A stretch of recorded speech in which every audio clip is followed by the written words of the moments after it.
Hi, it's Mark Ryan here with Easy 8A, and I love talking about anything 8A.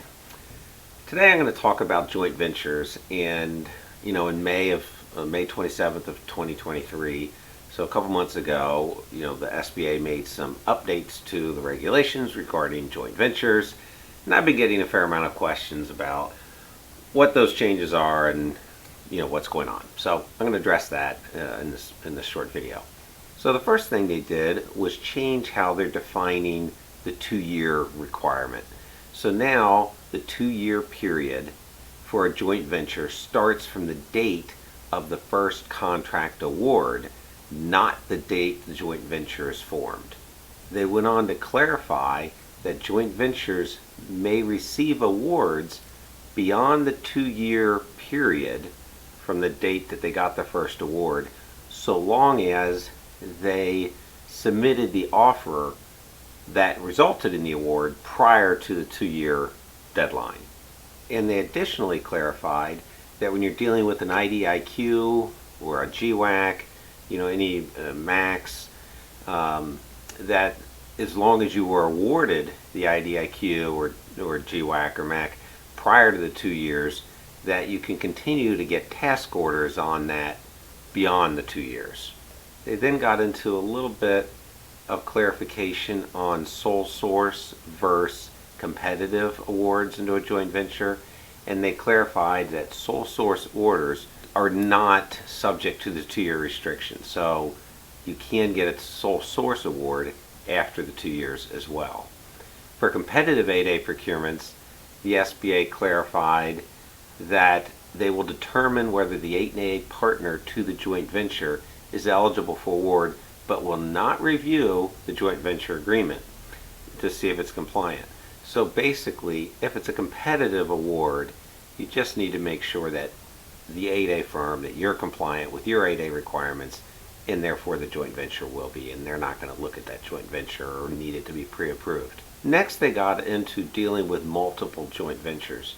So they have clarified that an 8A firm is not allowed to be a participant in 2 joint ventures that are competing on the same procurement, unless that procurement is a multiple award contract or an IDIQ.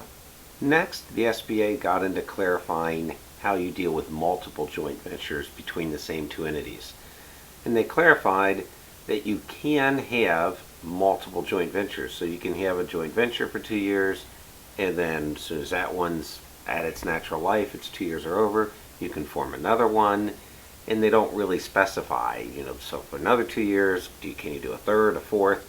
They go on to say that if you do too much of it, that it may result in the entities being affiliated or being determined to be affiliated. In the past, the reg said that it will result in it at some point. So they've definitely scaled that back, clarified you can do it multiple times, and it may result. I haven't seen that happen to a firm yet, and I think ultimately what we're looking at is this regulation eventually getting to the point where they're going to do away with this 2-year standard in its entirety, or take it to 5 or 6 years at some point. But anyway, we've definitely seen the beginning of that relaxing. Next, the SBA got into talking about populated versus unpopulated joint ventures, and have basically clarified the stances I think they've had for a while. But basically, they don't want you populating a joint venture with anybody that will be performing work on whatever the contract is. So administrative people are allowed, no actual performance being done with employees in the joint venture, unless, and they've added this clarification, the entities are both similarly situated. So if you have 2 small business or 2 8A firms and they've gone after an 8A contract, then you can populate it. Obviously, this is pretty rare, and basically what we're seeing are all unpopulated joint ventures now. Finally, the SBA got into clarifying a little bit of negative control from the non-managing venturer. So in the past, we've had this pretty strict, the 8A firm, and most of the ones I work on, are that, that managing venturer always had to have complete control of everything. And they're clarifying that that's not always the case. If it is something that would otherwise be commercially customary for a joint venture agreement for a government contract, then you could allow it. And they give some examples, such as initiating litigation on behalf of the joint venture, or selecting a contract opportunity to pursue, or approving actions related to the contract performance. So basically they're taking kind of a reasonable commercial approach to saying, the other partner can have some say in things as long as it's not major and critical to the performance of that joint venture. All right, that's enough for this update for the May 27th, 2023 update. Thanks.